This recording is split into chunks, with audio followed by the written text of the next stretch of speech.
Hello everyone.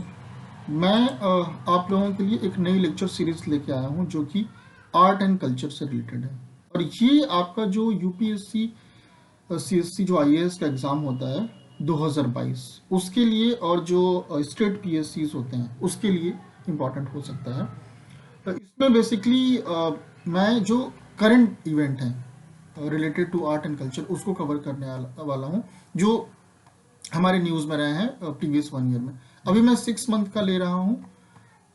6 month का complete होने के बाद जनवरी टू मई भी मैं कवर करूँगा। Okay, maybe April or में, विल सी। तो एक पार्ट में कर चुका हूँ, अगर आप नहीं देखें तो उसको देख सकते हैं। This will be the part number 2। और ये 6 मंथ का 4 to 5 पार्ट होगा, क्योंकि काफ़ी ज़्यादा न्यूज़ है तो सब कुछ एक वीडियो में नहीं हो सकता। So I am making small 4 to 5 video. Okay, so चलिए आज का पार्ट 2 देखते हैं क्या क्या है न्यूज़ में। देखिए ये पहला इसमें क्या है, web app of Indus script book inaugurated. पढ़ते हैं।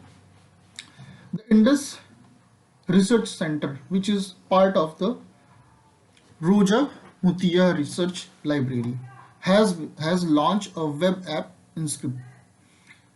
या देखिए ये इसका साइट का नाम ही दे दिया है। ओके, indusScript.in इन चेन्नई। ओके, आप इसको डालेंगे तो आपका ये इंडस की स्क्रिप्ट आपको मिल जाएगी। ओके, या web app was developed through a financial grant from the Department of Archaeology. The Indus script tags and tables written by, देखिए ये नाम दिया हुआ है जिन्होंने इसको लिखा है, इरावतम महादेवन। ओके, इसको याद रखिएगा, ये दे देगा फिर मैच लिस्ट में बोल देगा किसने किया था। Okay, is the source book for studying and analysing Indus script. ठीक है, तो ये थोड़ा सा इंडस स्क्रिप्ट के बारे में न्यूज में था, आप इसको देख सकते हैं, पढ़ सकते हैं। ठीक है, नेक्स्ट जो हमारे न्यूज में था, मुपला रिबेलियन। ठीक है, अगर आप हिस्ट्री पढ़े होंगे तो आपको इसमें पता होगा, ये मालाबार जो हमारा डिस्ट्रिक्ट है केरला में, वहां पे हुआ था। पढ़ते हैं, देखते हैं क्या हुआ था उस टाइम में।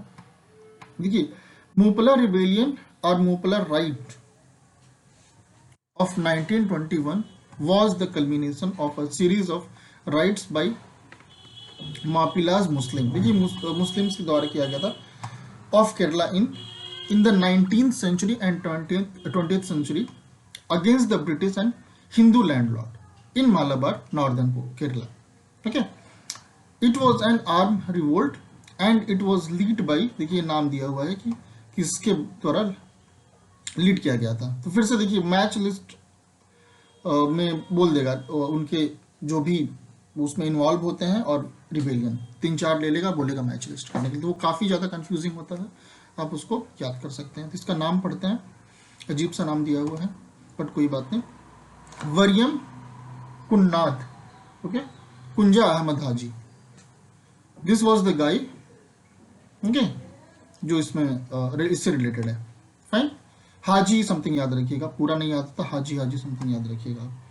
अब इसका रीजन क्या था इस रिवोल्ट का, उसको देखते हैं। रीजन फॉर मोपला या मापिला राइट, पढ़ते हैं। The trigger of uprising came from the non cooperation movement launch by the Congress in 1920 along with the खिलाफत एजिटेशन। ठीक है, तो ये नॉन कोऑपरेशन चल रहा था उस टाइम पे, इवन खिलाफत एजिटेशन चल रहा था, तो इसका इफेक्ट उधर गया था। ओके, केरला जो भी आपका मालाबार साइड है। After the death of Tipu Sultan in 1799 in the Fourth Anglo-Mysore War, Malabar had come under British authority as the part of Madras Presidency।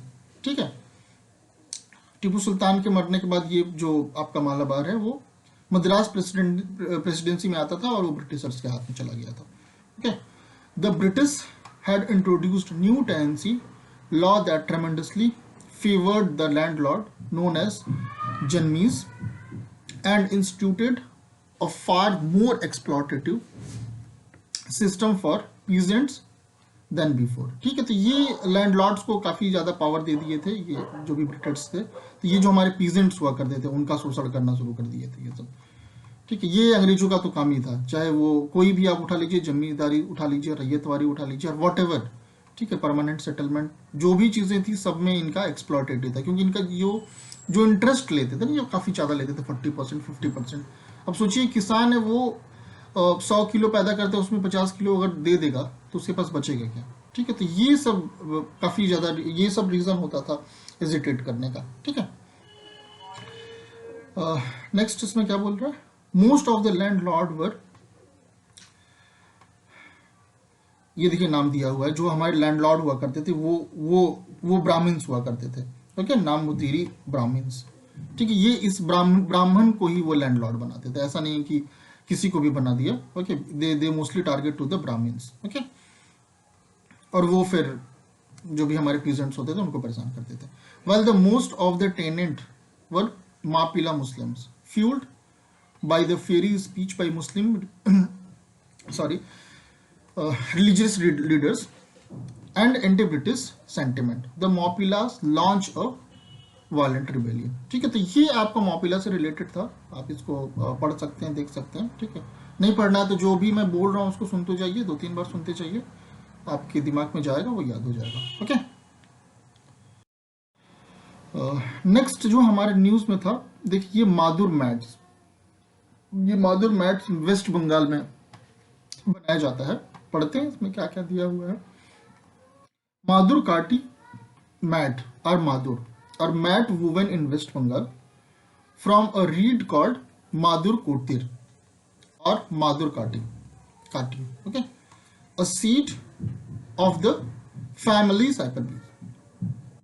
Okay, the mats are woven mainly by weaver of, देखिए ये कौन से cast के लोग इसको बनाते थे वो भी इंपॉर्टेंट होता है। कई बार बोल देगा कि ये जो मादुर मैट्स है किस किस कम्युनिटी के द्वारा बनाया जाता है, तो ये होता है महिसिया, ओके, कास्ट के द्वारा बनाया जाता है, और ये स्पेशली जो वुमेन्स होती हैं वो लोग बनाती हैं।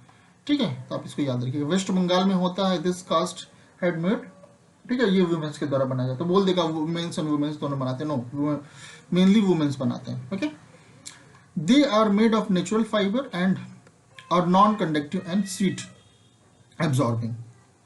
These mats are also used for religious purpose. ठीक है, पूजा में भी यूज होता है, इसको मे भी बैठने के लिए यूज करते होंगे, आई डोंट नो। ठीक है, बस ये आप रिलीजियस याद करिए। ठीक है, in 2018 Indian patent office granted the government of Bengal GI tag for Madur Kathi. ठीक है, 2018 में इसको GI टैग मिल चुका है। ओके, तो this was something related to Madur mat. Next देखते हैं, देखिए इसमें भी रिवोल्ट के बारे में आ रहा है।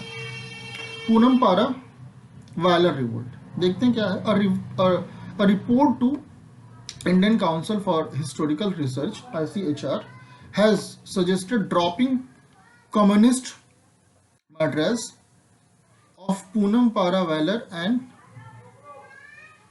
करीवेलूर एंड कावुम बाई। आप नाम पढ़ लीजिएगा, देखिए अजीब से नाम होते हैं आर्ट एंड कल्चर में, ये प्रोनाउंसिएशन में थोड़ा अजीब होता है, बट देखिए वैसे भी साउथ इंडियंस नेम है, तो हम जो नॉर्थ इंडियंस हैं उनके नाम को अच्छे से प्रोनाउंस नहीं कर पाते, क्योंकि मैं रहा हूँ साउथ में, मेरा एक फ्रेंड था, उसका नाम था वेंकटेश वर्लू। इसके नाम को याद करने में मुझे 6 मंथ लग गया। पहले मैं वेंकटेश करता था, फिर उसके बाद मेरे और जो साउथ इंडियन फ्रेंड थे उनसे मैं समझा कि यार इसका नाम कैसे बोला जाए, तो उन्होंने मुझे बताया, तो मैं बैठ के उसको रटता था, वेंकटेश वर्लू। ओके, तो ये अजीब से साउथ इंडियन नेम होते हैं, बट नो प्रॉब्लम। ये पद्मनाभम, ऐसे पता नहीं क्या क्या होता है। ओके, एक ही टाइप के नेम सबके होते हैं। मेरा एक और फ्रेंड है पद्मनाभम, मेरा रूममेट था वो। ओके, चलिए कोई बात नहीं।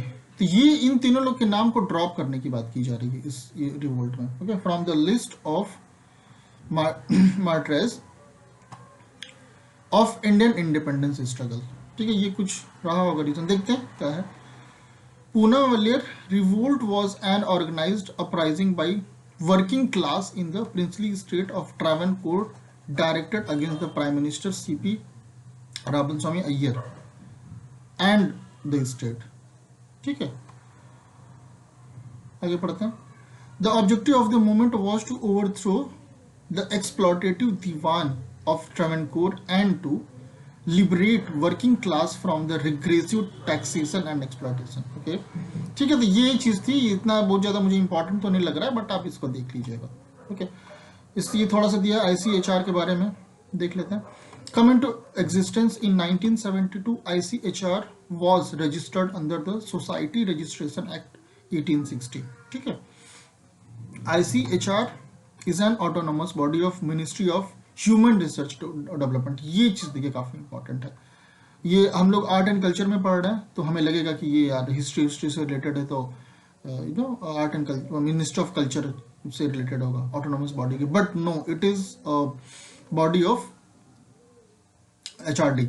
ओके, अभी तो HRD नहीं है, अभी तो वो मिनिस्ट्री ऑफ एजुकेशन हो गया है. ठीक है, next, it was established by the administrative order of the then Union Ministry of Education and Social Welfare. Okay, ये हमारे देखिए यही चीज बोल रहा है, जो मिनिस्टर ऑफ एजुकेशन हो चुका है, HRD नहीं है. Now it is a body of ICHR is an autonomous body of Ministry of Education. It is based in New Delhi with the regional center in Bangalore, Karnataka and Guwahati. इसके दो regional centre भी है, बेंगलुरु और कर्नाटका, गुवाहाटी में. Okay, तो this was something related to this revolt. Let's see. हाँ देखिए, ये जलियांवाला बाग कॉम्प्लेक्स, ये भी अभी न्यूज में था. क्यों न्यूज में था देखते हैं. हमारे प्राइम मिनिस्टर नरेंद्र मोदी जी जो हैं virtually inaugurated the renovated Jallianwala Bagh complex in Amritsar. ठीक है, ये वर्चुअली इसको इनॉग्रेट किए थे. इसमें और पढ़ते हैं. The monument was first open by the president doctor Rajendra Prasad on April 13, 1961 as a tribute to the victim of the massacre on April 13, 1999. 1919. Okay, देखिए इसमें जलियांवाला बाग आपको पता होगा, आप पढ़े होंगे हिस्ट्री में, इसमें मैं आपको थोड़ा सा बता दूंगा 1 मिनट में. देखिए उस समय एक जनरल डेयर करके हुआ करता था. उसने देखिए उस टाइम पे उन लोगों ने अजीब अजीब से नियम लेके आते थे. तो वो एक ऐसा नियम लेके आए थे कि किसी को भी पकड़ के जेल में बंद कर दो और फिर उस पर आप बेल नहीं ले सकते हो. ठीक है, कोई ट्रायल नहीं कर सकते हो, बस कुल मिला जुला के बस पकड़ो, जेल में डाल दो. तो उसके ही मतलब उस बिल के अपोज में लोग जो है, एक्चुअली उसके अपोज में भी नहीं, ये जलियांवाला बाग एक पार्क हुआ करता, तो वहां पे कोई जैसे बोलते कोई मेला या रहा होगा या कुछ भी फेस्टिवल में लोग इकट्ठे हुए थे. अब ये जनरल डेयर को लगा कि ये लोग जो हैं अमृतसर में इस वाले जलियांवाला बाग कॉम्प्लेक्स में पार्क में एक्चुअली वो उस लॉ के अगेंस्ट में वहां पे विरोध कर रहे हैं. ठीक है, तो ये क्या है, एक ही गेट उसमें रहता है, अंदर पुलिस वालों को लेके जाएगा, गेट बंद कर देगा और गोली चला देगा सबके ऊपर. ठीक है, आप गांधी मूवी देखिए, उसमें इसको अच्छे से दिखाया गया है और काफी ढेर सारी डॉक्यूमेंट्री भी आपको मिल जाएगी यूट्यूब पे. तो उसमें चला दिया, उसमें जैसे बोलते एक बीच में कुआं होता था, भागने की जगह नहीं थी, एकदम उसमें लगातार गोलियां चलाया जा रहा है, पता नहीं मतलब कोई उसका रिकॉर्ड नहीं है how many people dies. Okay, तो ये उसमें मतलब काफी लोग मर जाते हैं, अब भाग नहीं पाते हैं. तो उसमें जो भी दिवाले वाले हैं आज भी आप जाएंगे अगर देखने के लिए तो उसमें आपको दिखेगा कि इसमें गोलियां लगी हुई हैं. तो ये है आपका ये हुआ था आपका अप्रैल 13, 1919. ओके, 1919 में हुआ था. तो ये हमारा 2019 में पूरा इसको 100 साल हो गया था. देखिए यूपीएससी में जैसे देखिए कोई इवेंट ऐसा हुआ है जो जिसको 100 ईयर हो गया और उस साल आप पेपर दे रहे हैं, तो उस इवेंट को देख लीजिएगा, कई बार आ जाता है उससे 100 साल शताब्दी मना रहे हैं उसका, या किसी का बर्थ या डेथ एनिवर्सरी 100 ईयर हो गया, इस टाइप से जो होता है इवेंट काफ़ी ज़्यादा इंपॉर्टेंट होता है. तो ये तो हमारा मतलब ये 100 भी पार हो गया है, अभी तो हमारा 2022 आ गया. तो ये इसको और ज़्यादा और अच्छा किया जा रहा है, उसको कॉम्प्लेक्स बनाया जा रहा है, उसी का इनॉग्रेशन हमारे प्राइम मिनिस्टर जी कर रहे हैं. ओके, तो this was something related to the Jallianwala Bagh. चलिए आगे देखते हैं. The central government set up the Jallianwala Bagh national memorial trust on May 1, 1951. ठीक है, ये मेमोरियल बन गया था जब हमारा देश आज़ाद हुआ था, उसके कुछ समय बाद ही May 1, 1951 में. अब इसमें देखिए, इसमें कौन कौन लोग होते हैं. Prime minister is the chairman and permanent member include the president of Indian national Congress, chief minister of Punjab, governor of Punjab, union minister in charge of culture and leader of opposition in Lok Sabha. तो ये देखिए इसमें ये इसकी कमेटी में इतने लोग होते हैं। यहाँ पे देखिए आपको थोड़ा सा ये ध्यान रखना है कि इसमें president of Indian national Congress होता है। जनरली जो कमेटी होती है उसमें लोकसभा राज्यसभा के मेंबर्स वगैरह ही होते हैं। ये स्टेट से रिलेटेड है तो वहाँ का गवर्नर या चीफ मिनिस्टर होगा। बट यहाँ पे आप ध्यान रखिएगा, तो president of Indian national Congress, जो भी प्रेसिडेंट होगा हमारा कांग्रेस पार्टी का, वो भी इसका मेंबर है। ठीक है, नेक्स्ट देखते हैं। ये देखिए ये भी काफी अच्छा है, न्यूज में था, स्पोर्ट्स से रिलेटेड। आता तो नहीं है बट देखिए स्पोर्ट्स से लास्ट ईयर अगर आप देखेंगे पेपर, उसमें 2 क्वेश्चन आ गया था। कई बार ऐसा होता है कि नहीं पूछता है बट 2 क्वेश्चन दे दिया था 4 मार्क्स कि स्पोर्ट्स से। बहुत लोग नहीं पढ़ता है बट ठीक है, इसको देखते हैं। Rajiv Gandhi Khel Ratna stand renamed as Major Dhyan Chand Khel Ratna. ठीक है, तो ये पहले राजीव गांधी खेल रत्न हुआ करता था, इसका नाम चेंज कर दिया गया है मेजर ध्यानचंद खेल रत्न के नाम से। Okay, it is awarded annually by ministry of youth affair and sport since 1991। तो ये हमारा मिनिस्ट्री ऑफ यूथ अफेयर देता है। ठीक है, next, the recipient of the award are selected by a committee constituted by ministry and are honoured by their most outstanding performance in the field of sports over a period of 5 year. देखिए 5 year में जो sport के field में जो बहुत अच्छा करते हैं उनको दिया जाता है एट द इंटरनेशनल लेवल। ठीक है, स्टेट लेवल पर नहीं, इंटरनेशनल लेवल पे। As of 2020 the award comprises a medallion, a certificate and a cash price of 25 lakh. ठीक है, तो ये 2020 तक इसमें एक मेडल मिलता था, सर्टिफिकेट देते थे और कैश प्राइस होता था 25 लाख। ठीक है, रिसेंट का आप देख लीजिएगा कि इसमें कुछ चेंज तो नहीं हुआ है, मुझे तो नहीं पता है बट आप इसको देख लीजिएगा कि कहीं प्राइस को कम किए हैं या फिर क्या है। ये देखिए ये एज ऑफ 2020 दिया हुआ है। या मेजर ध्यानचंद के बारे में इसमें थोड़ा सा दिया हुआ है। 3 times Olympic gold medallist, he is widely regarded as the greatest field hockey player of all time. His birthday on 1929 में नेशनल स्पोर्ट्स डे। ठीक है, अगस्त 19, सॉरी मैं गलत बोल दिया वहाँ पे, अगस्त 29 है। ठीक है, या इसको जो हम लोग नेशनल स्पोर्ट डे के नाम से भी सेलिब्रेट करते हैं। When the national sports award are presented each year. ठीक है, तो this was something related to Khel Ratna. ये भी न्यूज में था कि इसको बदला जा रहा है, थोड़ा सा हंगामा भी हो रहा था। ठीक है, तो आप इसको देख सकते हैं। ओके, नेक्स्ट क्या है, या Durga Puja on ICH, intangible culture heritage, ये इसको बोलते हैं। ओके, इसमें क्या है देखते हैं, पढ़ते हैं। UNESCO inter government committee for safeguarding of the intangible culture heritage ICH recently included Durga Puja in Kolkata on the representative list in intangible culture heritage of humanity. Okay, celebrated across the country in Tripura, Bihar, Jharkhand, Odisha, Assam, Maharashtra, Delhi and Uttar Pradesh. Okay, and in neighborhood Bangladesh the festival is celebrated notably in Kolkata. तो इन जगहों पे हमारा इसको मनाया जाता है। Okay, आगे पढ़ते हैं। It is the 10-day worship of the Hindu mother goddess Durga. Okay, ये जो हमारा उस समय नवरात्रि चलता है, काफी लोगों को पता होगा, जो आप लोग यूपी बिहार के हैं उन लोगों को पता होगा। काफी अच्छा होता है इसमें दुर्गा जी को बैठाया जाता है, पंडाल, काफी बड़े बड़े पंडाल्स बनाए जाते हैं, मेला वगैरह लगता है, लोग जाते हैं घूमने के लिए, काफी चीजें होती हैं। Okay, even in my district also इसको काफी अच्छे से सेलिब्रेट किया जाता है। ओके, नेक्स्ट चलिए इसको देखते हैं। UNESCO list of ICH, intangible culture heritage.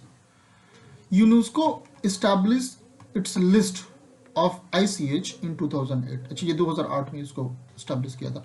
When the 2003 convention for safeguarding of the intangible culture heritage to effect. It was established with the aim of ensuring better protection of important intangible culture heritage worldwide and the awareness of their significance. Okay, इसमें कुछ ऐसा समझाने वाला है नहीं, पढ़ते जाइए समझते जाइए. India is a signatory of the 2003 UNESCO Convention and has 14 ICH element on the list. ठीक है, इंडिया इसका सिग्नेटरी है. Overall the list has 492 ICH element. Fine, तो ये आपका रिलेटेड था कुछ ICH के बारे में. चलिए आगे देखते हैं. नेक्स्ट है पंजपीर. ठीक है, ये भी थोड़ा सा न्यूज में था. क्यों न्यूज में था देखते हैं. Recently an incorrect uses of the Panjpir led to a controversy. Panjpir is not just a group of 5 baptisted people, but a concept and tradition found by 10th Sikh Guru Govind Singh. Okay, इसको कुछ incorrect usage में हुआ था, इससे related कुछ controversy हुई थी. ठीक है, आप जाके न्यूज में देख लीजिएगा, बट ऐसा हुआ था. हमें उस कंट्रोवर्सी से मतलब नहीं, हमें ये आ गया तो अब ये चीज क्या होता है वो हमारे एग्जाम के लिए इंपॉर्टेंट है. ठीक है, अब देखते हैं इसमें क्या है. गुरु Govind Singh establish the institution of Panjpir while founding Khalsa on the day of Baisakhi in 1699. He asked for 5 head for sacrifice and 5 men responded to his call. Okay, and the Guru baptized them and called them Panjpir. Okay, पढ़ते हैं ये 5 लोग कौन कौन से थे. These 5 include भाई दया सिंह, भाई धर्म सिंह, भाई हिम्मत सिंह, भाई माखन सिंह एंड भाई साहिब सिंह. ठीक है, ये 5 लोगों को कॉल किए थे. ये 5 लोग इसमें इन्वॉल्व हुए थे. ठीक है, खालसा क्या था. Khalsa is a group into which committed Sikh can be initiated to demonstrated their devotion to their faith. Okay, Khalsa और मेन एंड वुमेन दोनों लोग होते हैं who have undergone the Sikh baptism ceremony and who strictly follow the Sikh code of conduct and convention and wear the 5 prescribed articles of faith. They are kes, kanga, kara, kachera, इसको कच्चा भी बोलते हैं, एंड कृपान. ये जो भी इसको स्ट्रिक्टली फॉलो करते हैं, ये 5 चीज को हमेशा अपने साथ रखते हैं. ठीक है, हमें यूज करते हैं. So this was something related to Khalsa and Panjpir. Fine. Next पढ़ते हैं remains of Gupta temple. ये कुछ तो मिला है. एटा डिस्ट्रिक्ट है उत्तर प्रदेश में. देखते हैं. The Archaeological Survey of India (ASI) has recently discovered the remain of an ancient temple dating back to Gupta period 5th century in village in Uttar Pradesh, Etah district. 5th century में बना हुआ temple मिला है, उसके बारे में बताया जा रहा है. ठीक है, इस वजह से ये न्यूज में है. Next, the stair of the temple has Shankhalipi inscription. उसकी जो स्टेयर पे संखलिपि इंस्क्रिप्शन दिया हुआ है, which was deciphered by Shri महेंद्रद्रा,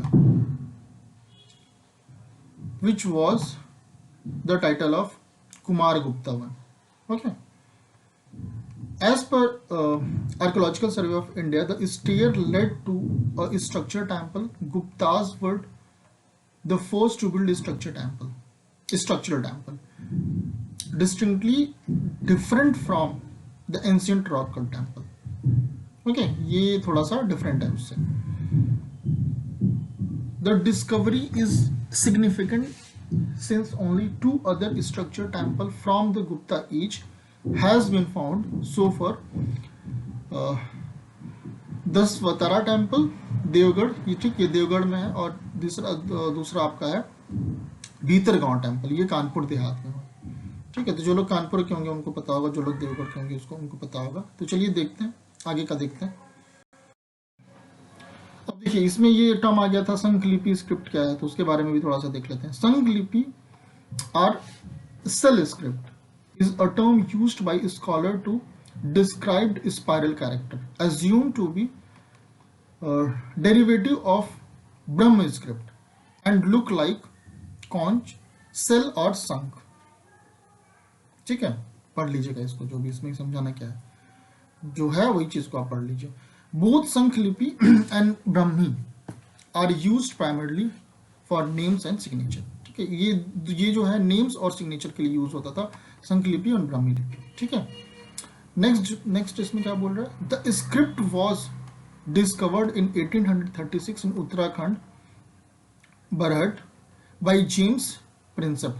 इन्होंने इसको 1836 में इसको खोजा था।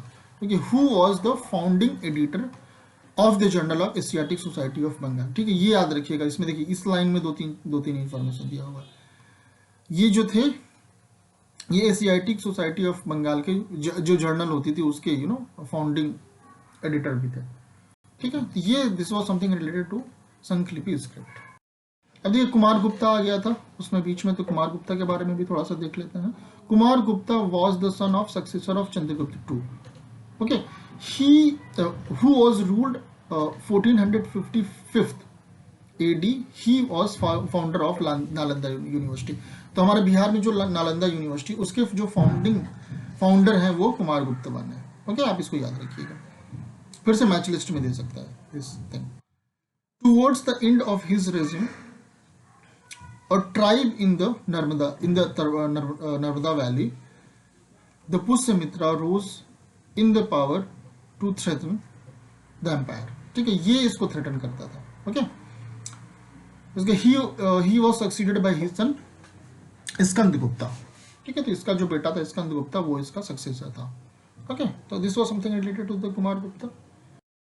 नेक्स्ट देखिए, अभी वो टेम्पल आ गया था दशावतारा टेम्पल, तो उसके बारे में थोड़ा सा देख लेते हैं। ये यूपीएससी का काफ़ी फेवरेट होता है टेम्पल्स वगैरह, तो देख लेते हैं इसको भी। चलिए पढ़ते हैं। It is an early 6th century Vishnu Hindu temple. देखिए यहीं से आप याद रखिएगा, यहाँ पे हमारा पूजा होता है विष्णु भगवान का होता है। Okay, located at Deogarh Uttar Pradesh in the Betwa river valley. It has a simple one cell square plane and is one of the earliest Hindu stone temple still surviving today। ठीक है, हिंदू का सबसे वन ऑफ द पुराना टेम्पल है जो अभी भी surviving है। Build in Gupta period, the Dashavatara temple at Deogarh shows the ornate Gupta style architecture. ठीक है, ये गुप्ता स्टाइल आर्किटेक्चर के बारे में बताता है।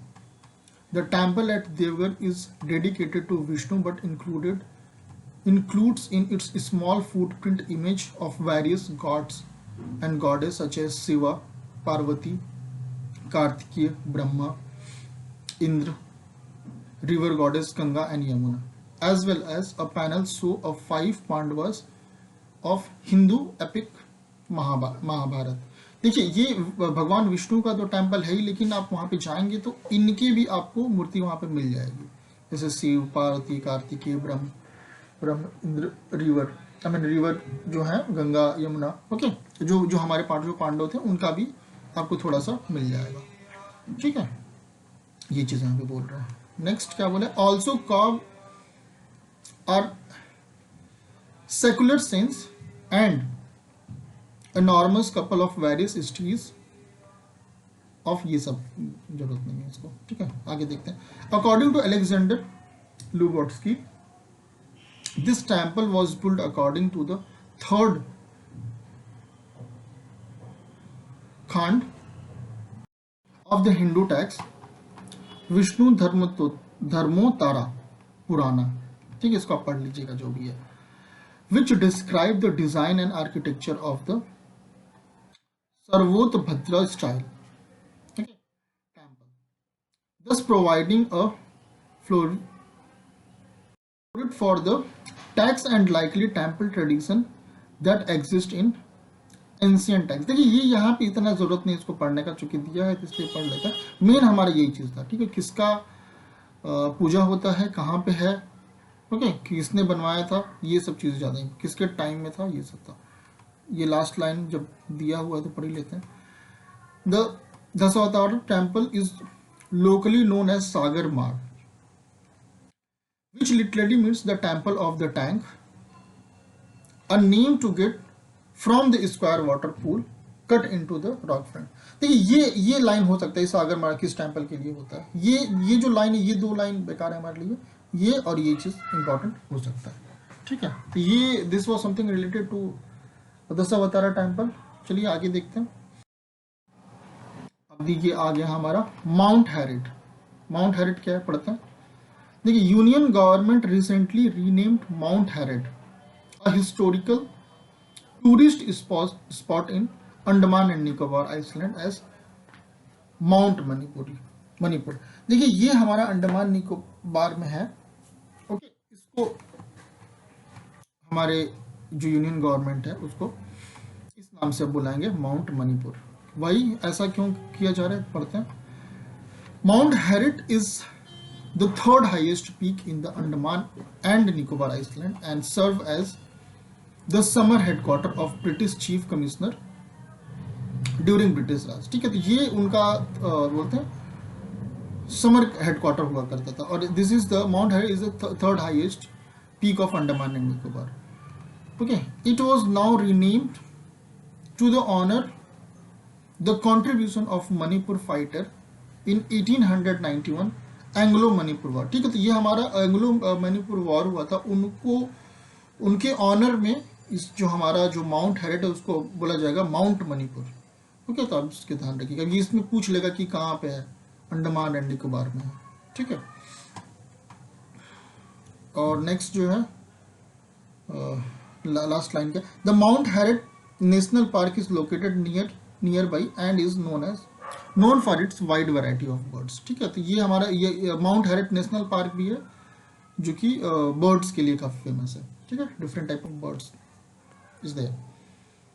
सो this was something related to Mount Harriet. ये इसका नाम बदला गया माउंट मणिपुर, ठीक है। तो इस वजह से ये न्यूज में था। नेक्स्ट देखिए जीआई टैग आ गया, जियोग्राफिकल इंडिकेशन। अभी देखिए ये हमारा जो दो चीज है, कारूपुर कलमकारी पेंटिंग एंड कलाकुरु, जो भी आप पढ़ लीजिए, कलाकुरुचि वुड कार्विंग। ठीक है, ये अजीब से नाम होते हैं यार साउथ इंडियन के, मैं खुद ही परेशान रहता हूँ, ठीक है। जो भी है, तो इन दोनों की, ये तमिलनाडु के हैं, इन दोनों को जीआई टैग दिया गया है, ठीक है। Recently receive the geographical indication GI tag. Okay, GI tag is given to the product that have a specific place of origin and have a reputation because of their geographical origin। ठीक है, तो इन दोनों को Kalamkari painting और ये जो कालाकुरुचि wood carving है, इन दोनों को जीआई टैग दिया गया। तो चलिए इन दोनों को एक एक करके देख लेते हैं क्या है। तो कलमकारी पेंटिंग क्या होता है, Kalamkari means creating something with the कलम, यू नो पेन हम लोग बोलते हैं ना, हिंदी में कलम बोलते हैं, वो कलमकारी वही कलम से ही आया है, कलमकारी और brush, okay. These are done in Karupur and its surrounding village in, ये जगह का नाम है, ओके। ये जो हमारा डिस्ट्रिक्ट है अरिवल्लूर एंड तंजावुर डिस्ट्रिक्ट, ये दोनों तमिलनाडु में आते हैं, वहां पे इसको बनाया जाता है। डॉक्यूमेंट्री बृहदेश्वरा टेम्पल भी यहाँ पे है, आई थिंक तंजौर में, ठीक है, आप उसके बारे में भी देख सकते हैं। Documentary evidence shows that Kalamkari painting evolve under the patronage of Nayak ruler in early 17th century. ठीक है, नायक रूलर से उनके टाइम में भी इसको यूज किया जाता था। Kalamkari painting are done on pure cotton cloths, ठीक है, इसको कॉटन क्लॉथ भी बनाया जाता है। पेन और brushes are made out of bamboo tree और कोकोनट ट्री। तो जो हमारे जो पेन यूज करते हैं, कलम यूज करते हैं, वो बॉम्बो ट्री या कोकोनट ट्री का होता है, ठीक है। Dyes of the cloth are always extracted from the natural colour producing agent such as roots, leaves and mineral salt of iron, tin, copper and aluminium. The uses of cow dung, seed of various kind, plants and crushed flower are also used to get effect in their painting। ठीक, तो ये सब चीजें भी use करते हैं इसको बनाने में। Originally the Kalamkari art specifically depicted Hindu epic tales of Ramayana and Mahabharata, but it recent time it also used depict Buddha and Buddhist art form। देखिए पहले ये क्या करते थे, रामायण और महाभारत के जो एपिक होते थे उसको ही बनाते, बट अभी ये क्या कर रहे हैं रिसेंट में, बुद्धिस्ट जो आर्ट फॉर्म है उसको भी इससे बनाते हैं। ठीक है, तो this was something to Kalamkari painting, ये याद रखिएगा कि कॉटन नायक रूलर के टाइम पे भी होता था। ये आपका थंजौर डिस्ट्रिक्ट है वहाँ पे और अलीगढ़ डिस्ट्रिक्ट में बनाया जाता है। ठीक है, ये प्योर कॉटन पे बनाया जाता है। 17th सेंचुरी में भी इसको बना यूज़ किया जाता था। इसको जो बनाते हैं ये ना बॉम्बू ट्री, कोकोनट ट्री से पेन बनाते हैं। ठीक है, नेचुरल कलर यूज़ करते हैं। ठीक है, उसमें आपके जो ये मिनरल्स होते हैं वो, plus cow dung, seed, plant, flowers, crust flower, इसको भी यूज़ करते हैं। ठीक है, रामायण और महाभारत जो एपिक होते थे उसको बनाते, बट अभी बुद्धिस्ट को बनाते थे। This was something related to Kalamkari painting. ठीक है, आप इसको देख सकते हैं। इसके बाद है कालाकुरुचि वुड कार्विंग, इसको भी देख लेते हैं। These are a unique form of wood carving that involve the application of ornamentation and design derived from traditional style by the craftsman. Okay, the craftsmen are specialized in carving temple related item and also for furniture using traditional design. Okay, the wood carving skill evolved as an indigenous art when Madurai was an important town under different monarchical region in ancient time. ठीक है, तो ये जो मदुरई में जब पूरा centre हुआ करता था पावर का, उस टाइम से इसको करते हैं। ठीक है, नेक्स्ट क्या बोल रहा है, the course of time wood carving craftsman migrated to other towns and places and each of them evolve their own style like Kallakurichi wood carving. ठीक है, तो शुरुआत में ये मदुरई एरिया में होते थे, बट अभी ये अदर डिस्ट्रिक्ट में फैल गए और वहाँ पे भी जो लोकल स्टाइल होता है उसको उसमें यूज करके बनाते हैं। ठीक है, तो these two were there. Okay, GI tag इनको रिसेंट में दिया गया है, Kalamkari painting and Kallakurichi wood carving. ठीक है, तो आगे देखिए, ये एक और चीज है फेनी जीआई, देखते हैं। The Goa government feni policy 2021 have pave the way to take GI certified Goan cashew fanny, ठीक है, forwarded at par with their international liquor such as Mexico tequila, Japanese sake and Russian vodka। ठीक है, तो ये हमारा जो फेनी है, गोवन फेनी, इसको ऐसा ब्रांड देने की बात की जा रही है। ठीक है, जैसा कि हमारा मैक्सिको का टकीला बोलते हैं, टकीला मैक्सिको का होता है, सिक जो होता है जापानीज होता है, वुडका रसिया का होता है। ठीक है, तो वही वो बात हो रही है। इसको जो हमारा गोवन लीकर है, फेनी लीकर, उसको भी इसी टाइप का ब्रांड देने का, इंटरनेशनली इसको फेमस करने की बात हो रही है। ठीक है, the Goan government in 2016 classified feni as the heritage spirit of Goa. क्योंकि आपको पता है ना, गोवा ड्रिंक करने के लिए काफ़ी फेमस है, वहाँ पे बीचेस वगैरह पे लोग जाके आराम से पीते हैं। ठीक है, आप अगर शौकीन है तो जा सकते हैं, पी सकते हैं। Goan cashew feni, it is the first liquor product in country to obtain heritage drink status and Goa its GI certification in 2000। Also only the cashew feni has been GI tag. ठीक है, तो ये हमारा कैसी फेनी जो है वो GI टैग है। ठीक है, या नेक्स्ट पढ़ते हैं। Feni is brew made from coconut और कैसी फ्रूट। ठीक है, ये कोकोनट और कैसी फ्रूट से बनाया जाता है and is synonymous with the Goan ethos and identity. ठीक है, feni was first manufactured in Goa in the 1600 after Portuguese imported the cashew plant from Brazil to India. ठीक है, तो ये पुर्तगास जो है 1600 में जब कैस्यू प्लांट को यहाँ पे लाए थे, उसके बाद से इसको वहाँ पे मैन्युफैक्चर किया जाता है। There are recently 26 variety of feni manufactured in Goa. ठीक है, 26 तरीके के ये फेनी मैन्युफैक्चर्ड होते हैं गोवा में।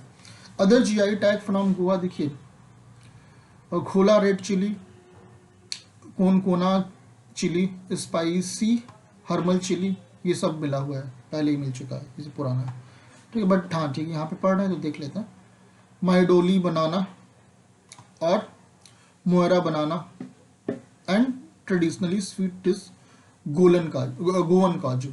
मैं कहते ये इतनी चीजें ऑलरेडी मिल चुका है, गोवन काजू। ओके, तो this was something related to feni GI, आप देख सकते हैं, पढ़ सकते हैं। ओके, तो ये हम लोग कंप्लीट कर लिए हैं, कुछ आई थिंक अच्छा खासा किए हैं इसमें।